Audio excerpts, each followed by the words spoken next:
Olá, a partir de agora você está convidado a acompanhar conosco uma conversa com o senador José Medeiros. E o nosso tema é a política externa brasileira, mais especificamente no que se diz respeito ao comércio internacional.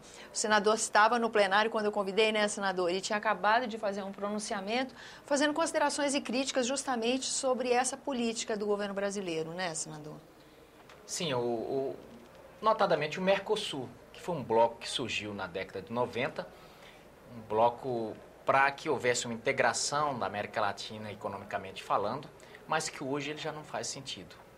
O senhor acha que chega a não fazer sentido? Ou seria uma questão de mudar a dinâmica dessa relação? Olha, ele precisava ser refundado, então, para que ele pudesse ser totalmente reestruturado, tirar toda e qualquer ideologia, porque mercado é mercado, economia é economia. Eu, quando vejo essas relações entre países, eu vejo que os que mais ganham são aqueles que não colocam qualquer ranço nas negociações. Não importa como é que está a parte ideológica, eles negociam com um objetivo. Qual é o objetivo? Que a economia do país ganhe. Eu comparo isso à filosofia da ex-esposa do Donald Trump. Ela escreveu um livro dizendo o seguinte: não fique com raiva, fique com tudo. Vixe Maria. Então o Brasil... É uma lógica assim de comércio, né? Totalmente de comércio, totalmente de comércio. O senhor falou que, quando a gente ia começar a conversa aqui, a gente se preparando para gravar, o senhor contou uma história interessante. Que o senhor trocou ideias com o assessor ao longo da semana, porque o senhor já vinha se preparando para fazer esse pronunciamento, né?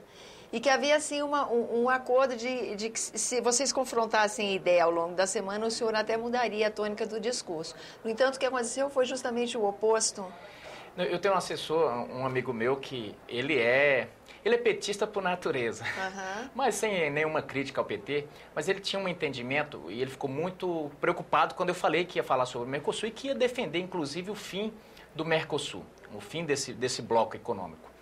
Ele foi totalmente, em princípio, contra e eu fiz essa proposta para que ele me convencesse, falei que ele estudasse, se debruçasse sobre o tema e hoje, pela manhã, conversando com ele realmente chegou à conclusão, através de números, ele é um estudioso, chegou à conclusão, convencido não por mim, mas pelos números, de que o bloco já não é favorável ao Brasil. Por quê? Aonde que o Brasil perde? O Brasil perde pelo seguinte: quando o Brasil vai negociar, vamos dizer, com os Estados Unidos, o mercado como o europeu ou qualquer outro bloco que seja, por força do Mercosul, ele tem que negociar, esse acordo, essa parceria tem que ser aprovada por todos do Mercosul. Ele tem que negociar, não o Brasil, mas negociar em bloco. Bom, o Brasil tem feito isso, tem cumprido isso. Mas há tempos que os nossos parceiros já não fazem. A Argentina mesmo acaba de assinar, se eu não me engano, em torno de 15 acordos paralelos, extra, com a China. Então, a banda não está tocando a mesma música para todos, da mesma forma para todos. E o Brasil tem sido prejudicado. Por quê?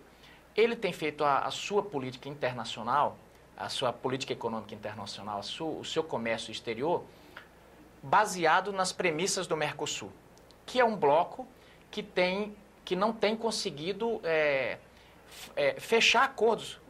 Os últimos dois firmou um acordo com o Egito e Israel há algum tempo atrás, e não tem, porque eles não se entendem. E isso o Brasil tem sido extremamente prejudicado, porque mesmo nas parcerias internas, nós temos sido prejudicado, a nossa indústria, constantemente por barreiras protecionistas de países membros. Então, ele é um bloco que tem funcionado como nome e como uma bandeira ideológica, mas efetivamente, para ganho dos seus componentes, não tem, porque Uruguai, Paraguai e tantos outros já há tempos que estão descontentes com o bloco. E a própria Argentina, ao descumprir, mostra na prática o seu descontentamento. E o Brasil, que só tem levado prejuízo, a pergunta que fica: por que manter?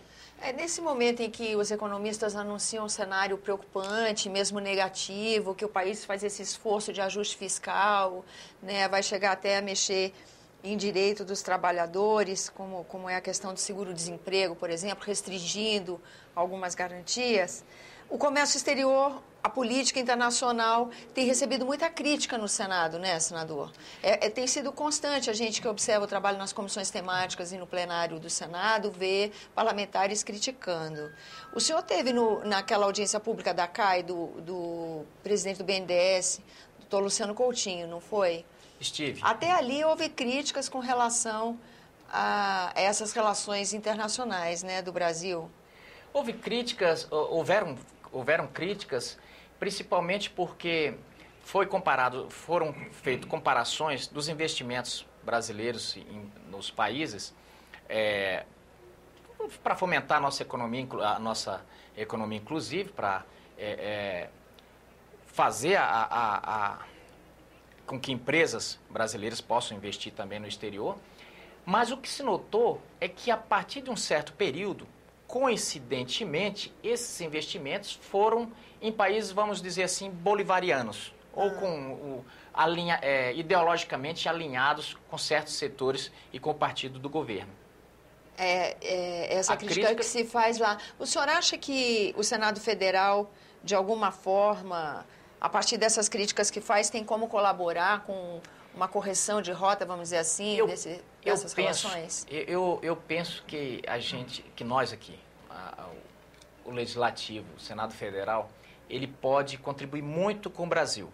Uhum. De que forma? Foi justamente fazendo esses alertas e cobrando do governo e cobrando da Itamaraty, que sempre foi exemplo de excelência na nossa política exterior, que possa voltar aos trilhos. Nós estamos... a imagem que se passa é que o Brasil não tem um rumo, não tem um foco em termos de política exterior. Oscila ora ideologicamente, tenta voltar aos eixos. Eu vejo que existe um certo preconceito em relação a países desenvolvidos. Parece que temos aquela vontade de sempre estarmos pequenos. Parece que é um certo preconceito com quem tem, vamos dizer assim, com quem tem dinheiro. É como se eu tivesse aquele complexo de vira-lata e se você tem mais de 50 mil no bolso, você já não serve para ser meu companheiro. Já é suspeito. Já é suspeito.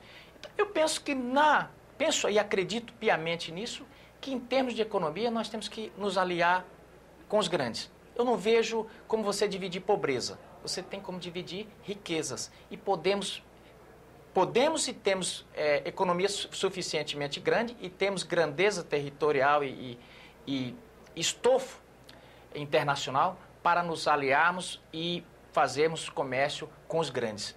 Agora, vem os contra-argumentos. Olha, precisamos pensar estrategicamente também o Mercosul, não economicamente, mas em termos de geopolítica, em termos de diminuir beligerância. Isso é outro assunto. Estamos falando de economia.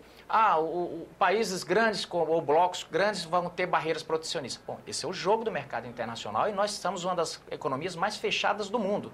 Às vezes pintam de santo e, olha, os países estão fazendo barreira. Nós temos uma economia super fechada. Parte por proteções mesmo, parte pela própria incompetência do nosso custo Brasil, de dificuldade de você facilitar com que investidores venham aqui.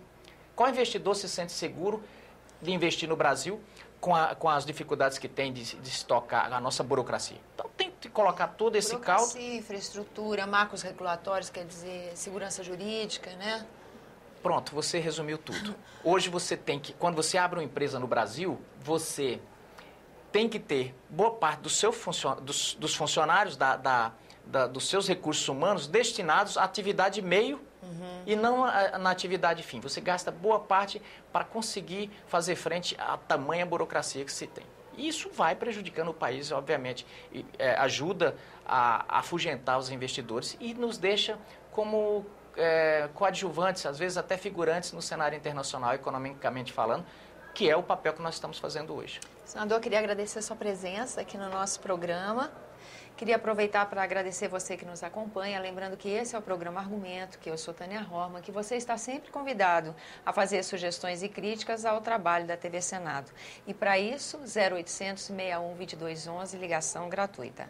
Agora, se você quiser rever esse ou outro dos nossos programas, senado.leg.br/TV. Até a próxima.